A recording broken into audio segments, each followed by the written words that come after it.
all cleaned up best I could and hung up. I'm gonna let it finish drying and tape up the bottom and the fittings, and then spray a couple coats of blue on it. Alright, got her all taped up. I'm gonna throw a quick coat of paint on it and let it dry while I'm at work. Bam! Now it's blue. I don't think the camera's really doing it justice here. Once it's dry, we'll get it down and put some light on it so you can see. Alright, back in the shop. Got a couple coats of paint on this thing. Turned out real good. I'm real happy with it. So I'm gonna try and put that and our newly JB welded water housing on the engine today.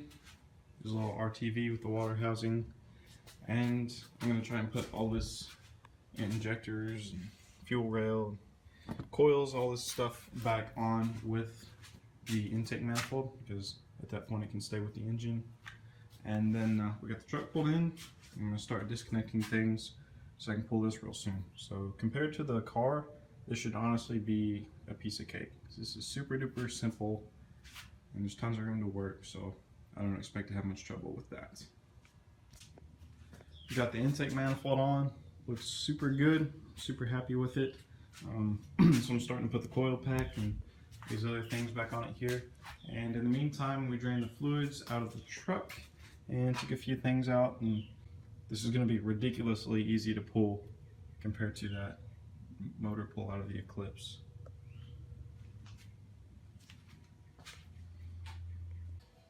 Alright, I'm back at it.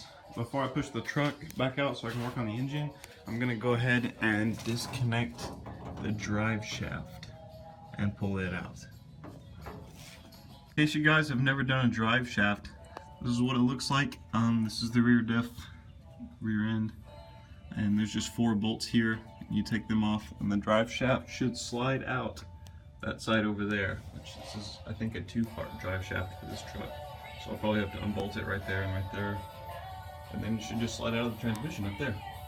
I'm thinking while I'm down here I'm going to go ahead and pull the exhaust off, because definitely won't be needing the stock exhaust in this truck. Okay, so to get the exhaust off, I'm going to have to chop part of it, and before I start throwing sparks everywhere, I decided to go ahead and drop the tank, disconnect a few of these lines, and then I can get all this gas out of the way and chop the exhaust off without fear of blowing myself up. Got the tank out, draining the old gas out of it because you have to run premium with the 4G motor. So get that out, and then use some tank cleaner on it while it's out, and then replace the fuel pump and get the exhaust off, and then start disconnecting the engine up front so I can pull it later. Okay, cleaned out all the inside of the fuel tank, and this is what's inside the tank. So the pump was actually external because it was carbureted, so I'm just going to run the new fuel pump external as well and run the same, I don't know, blinds and filter that are inside the tank. So this is where I have the new one mounted. Should work fine. So I ran into a snag. This end of the fuel pump that's supposed to attach to the net down in the tank won't fit on the fuel line. So I went to Lowe's and got these fittings. I'm going to put this on there. It fits on there just perfectly. And then I'm going to try and thread this probably with some RTV into this. And then the fuel line will attach to that. So hopefully that works. A reasonable person would probably just buy an inline fuel pump, but I'm too lazy and impatient. So I'm going to try this, and if it doesn't work, then we'll get the inline one. Got the fittings on. It's definitely not going to leak there. Right here, I'm really not sure about, but we'll see. Obviously this isn't a permanent solution, but I'm going to leave it right here, nice and accessible, for if and when it fails or leaks or whatever.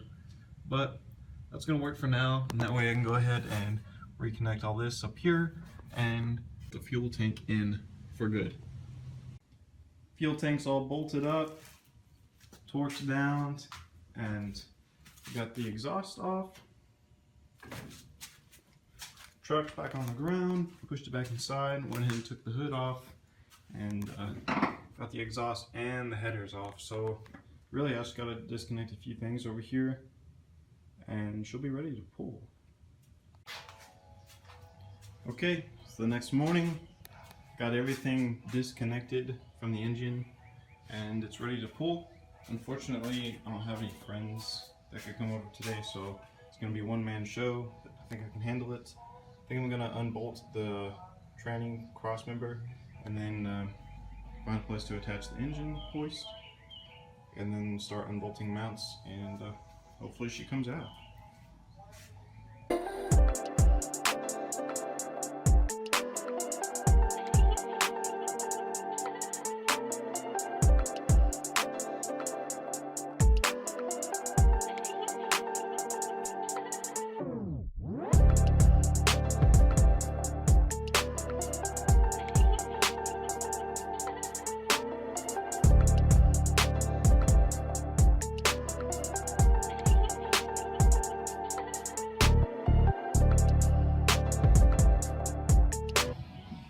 So far so good.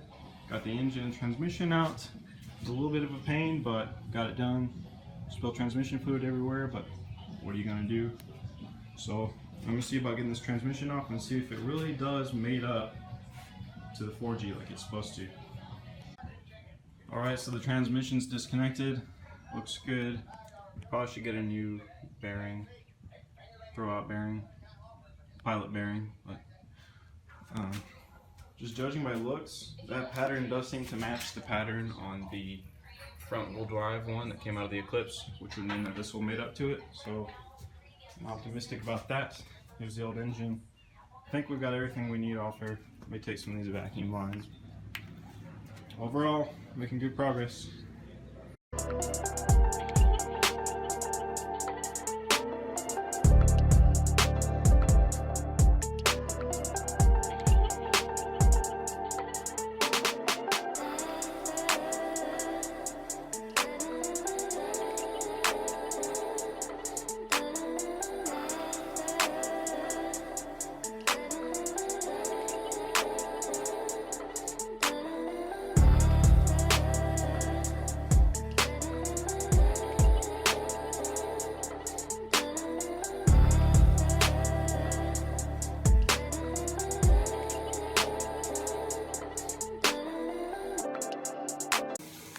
Alright, so bad news. The transmission out of the truck did not mate up to the engine out of the Eclipse like it was supposed to. Pretty much it's my fault for not doing enough research. I trusted a couple of forums and resources online that weren't really credible. So I'm going to have to do something different with the transmission, I guess. So I'll have to do some research and get back to you guys on that. So wish me luck.